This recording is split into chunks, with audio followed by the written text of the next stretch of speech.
La mañanera de Ángel correspondiente al miércoles de la semana en curso, miércoles 20 de enero del año 2021. Imposible es sustraerse a lo que se está haciendo cada día más complejo en nuestro país. Un gobierno como el nuestro, encabezado por una persona que vive en el antepasado, que piensa que es posible replicar lo que piensa él se vivió en los años 60 o 70, es un gran peligro.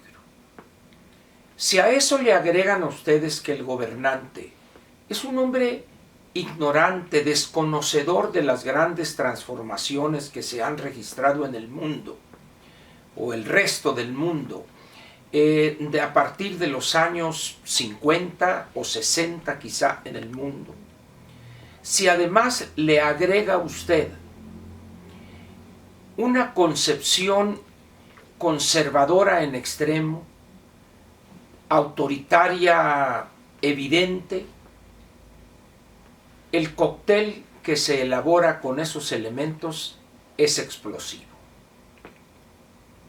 Hoy mismo, la ceremonia de toma de posesión del presidente Joe Biden es el principio de una etapa en las relaciones entre México y Estados Unidos complicadas, por decirlo menos. Junte usted todos esos elementos y por si faltare algo, agréguele 2 años de caída de la economía. El año pasado, que recién ha terminado, estamos hablando de una caída alrededor del 9%, décimas más, décimas menos. Agréguele a usted el problema que hay con la pandemia, los rebrotes, no solo en Europa, en China ya es una situación de hecho. Con ese panorama, pues, las cosas no lucen halagadoras para nuestro país. Pero todavía, si no cree usted que las cosas van mal, a punto de ponerse peor, piense en el proceso de vacunación que ya pasó de tragedia a una ópera bufa. Por un lado, el presidente anuncia que la ONU le pidió que se esperara o que diera algunas vacunas que le tocaban a México para los países pobres. Pero luego se aclara que no es cierto, que México, que él fue el que le pidió a la ONU. Y la verdad es que ya no sabemos quién le pidió a quién, qué le pidió la ONU a este país o al otro. Y agréguele a eso que le dice la compañía Pfizer, debido a una ¿cómo se puede decir? Adecuación de sus líneas de producción de vacunas en la planta que tienen en una ciudad de nombre raro, Puurs, en Bélgica, por lo cual no elaborará vacunas durante 2 o 3 semanas. Eso ha llevado a que la segunda dosis que debía aplicarse al personal que está en la primera línea en el combate al COVID se tenga que posponer 2 o 3 o 4 semanas. Y así. Todo eso constituye ya una tormenta perfecta. Quizá la gente no lo note porque está vamos a decir, ensimismada, metida en la vida diaria, en ver cómo saca ese día, cómo le lleva algo de comer a los suyos. ¿Qué va a pasar con cientos de miles de personas dedicadas al negocio de la alimentación en el área metropolitana del Valle de México? Esta situación con los restaurantes, el problema del metro. Es decir, usted levanta una piedra y salen 100 problemas, los cuales no tiene el gobernante la menor intención de enfrentarlos para proponer soluciones. Él en las mañanas pontifica de temas que desconoce, dice mentiras al por mayor, lanza denuestos, ofensas a sus adversarios reales o inventados, y a las 2 horas y pico o un poquito menos se va y desaparece. Al otro día se le ve haciendo exactamente lo mismo. Pero en el Inter se pelea con el INE y luego salen sus lacayos ahí, este hombre Delgado, y que ya nos quejamos porque quieren silenciar al presidente y la censura, etc. Y si los mexicanos empiezan a ver esos problemas con detenimiento, en ese momento saca él el pleito con la censura de Facebook y Twitter y la actitud dictatorial, soberbia de Zuckerberg, el mero mero de Facebook. Y así se ha pasado este presidente 2 años. Es más, 25 meses, 20 días. ¿Cómo esperar, o quién en su sano juicio podría esperar, que las cosas podrían ir bien con una gobernación de ese tipo? Nadie. Las cosas, pues, tal y como le dije antes de empezar este año, al final del año anterior, que iba a ser peor año que el 2020. Que por eso no me atrevía a decirle a usted feliz año. A 20 días del año 2021, vea usted cómo están las cosas. Y lo peor, nadie se atreve a decirle al presidente: oiga, ya párele, señor presidente. Ayer anunció 1 o 2 días antes la señora Tatis, la tía Tatis o la señora Cloutier Carrillo, que iban a dar a conocer un plan para la reactivación de la economía, la inclusión, la lucha contra la corrupción, etcétera, etcétera, etcétera. Bueno, todavía hay ingenuos que piensan que esta señora, que nada entiende, nada sabe de economía, iba a hacer un planteamiento lógico, articulado. No. Ayer en una conferencia de prensa virtual, una serie de lugares comunes, que 4 pilares, que vamos a hacer esto, que en energía, pues en el TEMEC no queremos pelearnos con esto y eso, en cosas que nadie la pela. En materia de energía, la que las manda a tocar es la señora Rocío Nale. ¿Usted cree que esa señora le va a hacer caso a la señora Cloutier? Por favor. En esas condiciones, pues, vuelvo a la pregunta: ¿qué esperar de este año? Y la respuesta es muy sencilla: lo peor. Pero sucede algo que debe señalarse con este tipo de gobiernos.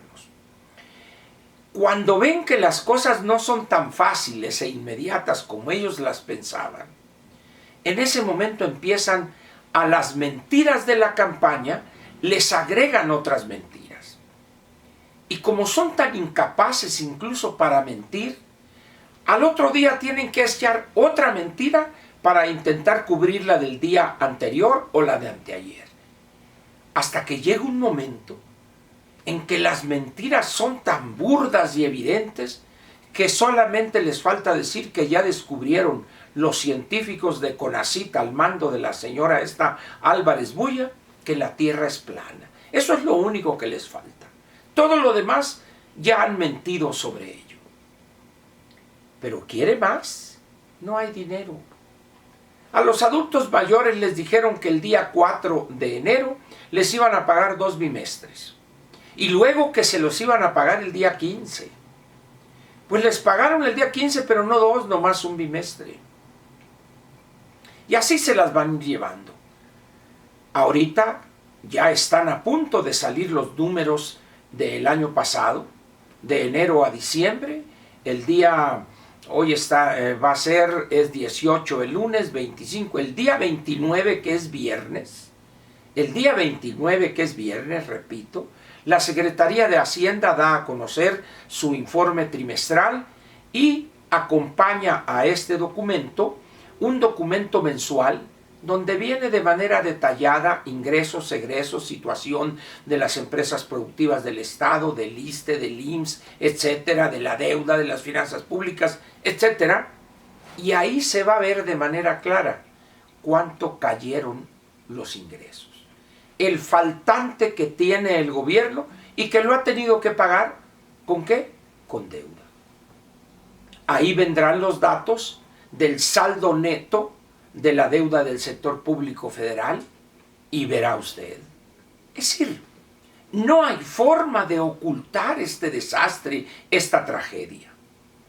Vea usted cómo están los hospitales, robándose unos malandros tanques de oxígeno y luego los regresan, robándose por aquí, por allá, no hay medicinas, escasean. Es decir, una tragedia completa. Y luego sale Mario Delgado por acá, y sale otro por acá, y Monreal por allá, y todo. Pero ya las mentiras que dicen, nadie les cree ya. Nadie les cree. Ni a López ya. Eso representa una fuente de inestabilidad política muy peligrosa.